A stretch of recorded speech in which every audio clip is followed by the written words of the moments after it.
দান সদকা আল্লাহর কাছে খুব বেশি পছন্দের।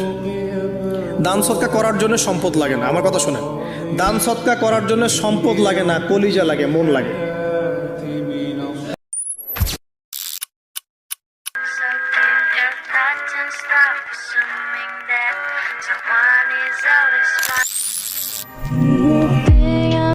সুখ কারে বলে? কিভাবে আপনি সুখকে ডিফাইন করবেন?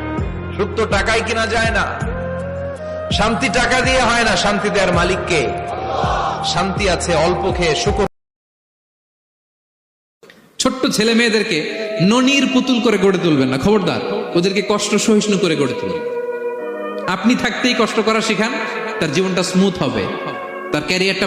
আল্লাহ আপনাকে ভালোবাসেন, আল্লাহ আপনাকে প্রকৃত অর্থে ভালোবাসেন, বাকিরা আপনাকে স্বার্থের জন্য ভালোবাসেন। মনে রাখবেন, প্রকৃত অর্থে শুধু আল্লাহ তার বান্দাদেরকে ভালোবাসেন। আজকে আমার এক সেরি কয়, আমি সেরিরে ভালোবাসা নাকি আমার মন দিতাম। আমার তো একদিন একটা বিড়ি যায় কেউ নি তারলো না, আর এই সেরি কি করে ভাবলো আমি তারে ভালোবাসা মন দিয়া।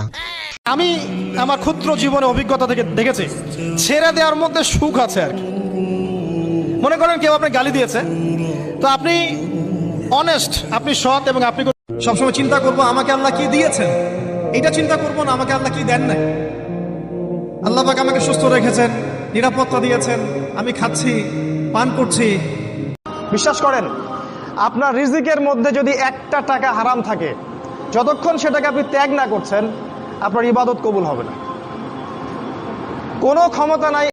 আল্লাহ পাক প্রথমে ছেলেদেরকে বললেন, শোনো, সূরা নূর 33 নম্বর আয়াত। আল্লাহ পাক ছেলেদেরকে বললেন, তোমরা তোমাদের চোখ নিচু রাখো, এটা আমাদের দায়িত্ব। যে ব্যক্তি চগলখড়ি করে, এর কথা ওর কাছে লাগায়, ওর কথা এর কাছে লাগায়, সবার কাছে ভালো সাজে, সামনে আসলে সাধু সাজে, পেছনে গেলে দুর্নাম করে, এই রোগের মানুষ। এক আল্লাহ আপনার জন্য যথেষ্ট, ইনশাআল্লাহ কাউকে লাগবে না। ইনশাআল্লাহ কেউ যদি না থাকে, এক আল্লাহ আপনার আমার জন্য যথেষ্ট। এটা কি বিশ্বাস করেন কিনা? এই আল্লাহ পাকই আমাদেরকে বাঁচিয়ে রাখছেন। আল্লাহ পাকের। আমি একটা কথা প্রায় বলি যে মানুষ যদি ভালো হয় সে ফেরেশতার চেয়েও ভালো, আর মানুষ যদি খারাপ হয় সে পশুর চেয়েও নিকৃষ্ট।